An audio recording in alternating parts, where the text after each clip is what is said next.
Meeting आपको attend करना है, करना पड़ेगा आपको। वादा इरादा किया, कहा सर इतना प्रेशर कर ही रहा है बेचारा, 2.5-3 महीने से पीछे पड़ा हुआ है, 2500 ले लिया, हम तो सोचे जान छोड़ देगा, लेकिन पीछे पड़ा हुआ है। चलो एक बार इसकी बात और मान लेते हैं। 2000 रुपया लगा के मीटिंग में चला गया। 2000 रुपया लगा के जब मीटिंग में गया, इसी तरीके से मीटिंग चल रही थी, वहां पे काफी मोटिवेट हो गया। उस मीटिंग के बाद जब मैं मोटिवेट हुआ तो वहां पे सारे लोगों ने मुट्ठी बांध लिया कि मुझे भी बनना है डायमंड चेयरमैन प्रेसिडेंट। मैंने भी मुट्ठी बांध लिया और मुट्ठी बांध के जब घर आया तो अपलाइन दूसरे दिन मेरे घर आ गया और अपलाइन ने पूछा, हाँ विकास अब बताओ कैसे बनोगे डायमंड प्रेसिडेंट चेयरमैन।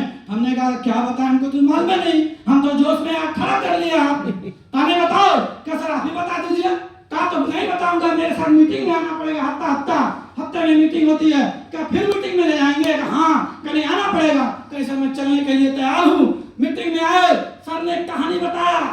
कहानी चल रही थी सर सैकड़ों साल पहले। मेरी बात समझ में आ रही है? सॉरी, कहानी चल रही थी इसी तरीके से सर ने कहानी के माध्यम से बताया। सैकड़ों साल पहले की कहानी है। बंदर पे पेड़ पे कुछ बंदर और बंदरिया बैठे हुए थे। क्या बैठे थे? बंदर और बंदरिया। वहां पे तालाब था। उस राज्य की रानी शिकार करने हुए अपने सैनिकों के साथ गई हुई थी। तब तक उसी समय देखा एक आकाशवाणी होती है।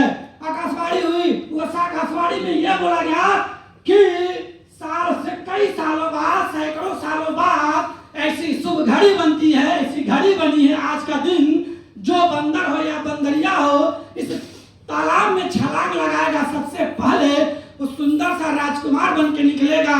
अगर बंदरिया है तो सुंदर सी राजकुमारी बन के निकलेगी। बात समझ में आई? यस। सबने इस कान से सुना, इस कान से बाहर निकाल दिया।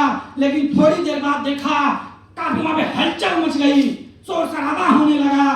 तो लोबाल बंदरों ने देखा जैसे ही वहां पे बंदर था सुंदर सा राजकुमार बन के निकल गया।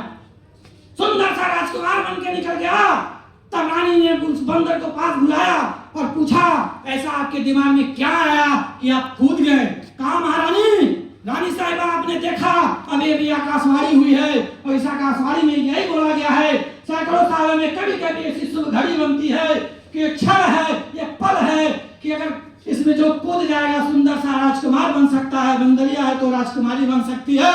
मैंने भी सोचा अरे कुछ नहीं बनेंगे। इस भविष्यवाणी में ये नहीं बोला गया था अगर मैं बंदर हूँ कूद गया तो भालू बन जाऊंगा, हो सकता है मैं कुत्ता बन जाऊं, शेर बन जाऊं। ये तो रानी मुसाहिबा बोला नहीं गया था। उन्होंने कहा बिल्कुल। तो मैंने सोचा कुछ नहीं बनूंगा, ट्राई करते हैं, हो सकता नहीं कुछ बना तो कम से कम ठंडे पानी से नहा के तो बाहर आ जाऊंगा, ठंडे पानी से तो बाहर आ जाऊंगा नहा के। रानी साहिबा बहुत प्रसन्न हुई और रानी साहिबा ने प्रपोज कर दिया क्या मुझसे शादी करेंगे? उसने कहा बिल्कुल, शादी भी हो गई। भी बंदर था राजकुमार बना और राज्य का राजा भी बन गया। तो अपलाइन ने आया, मैंने भी ताली बजाई और अपलाइन मेरे पास आए, पूछे अब तो इसको समझ में आ गया बिजनेस। पक्का पीठ ठठवाया मेरा।